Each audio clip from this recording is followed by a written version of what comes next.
as far as nuclear is concerned, this country, us, we need a shield because Russia's unstable. A strategic North Korea's defense unstable. initiative. We need a missile defense shield.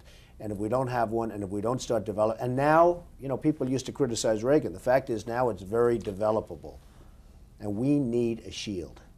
If you want to build this strategic defense shield to prevent against missiles, you have to go ahead and negotiate with the Russians a change in the 1972 ABM, the Anti-Ballistic Missile Treaty. What if the Russians say no, no can do? Well, look, you just said it. A change in 1972. A treaty that was made in 1972, who knew what was going to happen in terms of technology? It's time for a change, and we have to sit down with the Russians and many others. Look at North Korea. North Korea is developing missiles like nobody has ever seen.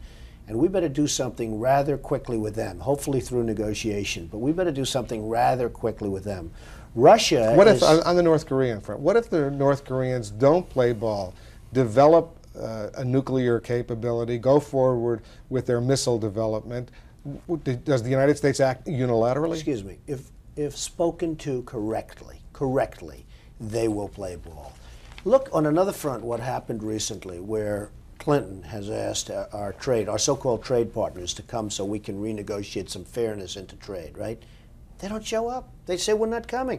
Why would Germany show up? Why would France show up? Why would Japan show up? They've been ripping us off for years, so why would they come here? It's ridiculous. So it shows a lack of respect for the United States where he asks for a meeting, a summit, and nobody shows. Pretty sad, Wolf. But is there something the United States should be thinking about doing as far as North Korea's potential nuclear development? Absolutely. They should be thinking about it, and frankly... Like what? Give me an example. I'll say this. You go in, you start negotiating, and if you don't stop them from doing it, you will have to take rather drastic actions, because if you don't take them now, you're going to be in awfully big trouble in 5 years from now when they have more missiles than we do. We're a bunch of saps.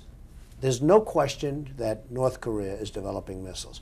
We give them nuclear power plants. We give them tremendous aid because we thought we could bribe them into stop development. Well, they're developing. So much so that South Korea is now developing their own missile systems in order to protect. And I'm really not sure I can blame them. But North Korea is totally out of control. And would you rather have a very, very serious chat with them now?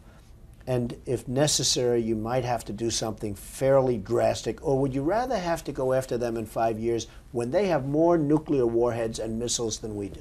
When you say something fairly drastic, that sounds like you're suggesting a potential Israeli-like unilateral strike against the Osirak reactor in Iraq in the 80s. You can never rule it out. What Israel did was fantastic, and you can never rule it out. And you know what? If you ruled it out, you couldn't talk to them. Why would they? The only thing they're afraid of is exactly what you just said. That's what they're afraid of. That's what they're concerned with. You'll most likely, with that attitude, be able to make a deal. But if you can't, you have to react. And let me tell you something. Don't react in 5 years, because if you react in 5 years, nothing's going to be left. You don't have to worry about your Social Security system anymore.